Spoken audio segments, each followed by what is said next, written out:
Hi friends, this is your Lesson 16 exit ticket. So you should have seen in your learning video that we are looking at two different ways that we can complete these subtraction sentences.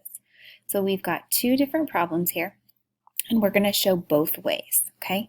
This first way that I want you to show me is by counting on, okay? So remember, we're going to take that part and we're going to count on to get to our whole.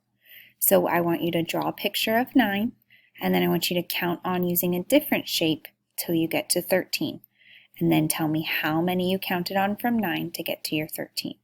Then for this problem over here, just like we did in the practice that we did all together, we're going to take apart this 13 into a 10 and then that other part that makes up that number bond. So remember, this is our whole.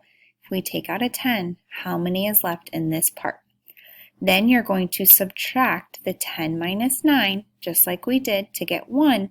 And then you're going to add that 1 to this number right here, and that's going to give you what your other part is. Okay?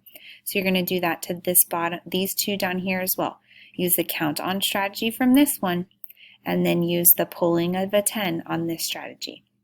Friends, if you don't know how to do this, either put your name on the help board or go back and watch the learning video again. Not this exit ticket video, but the learning video that you watched before this.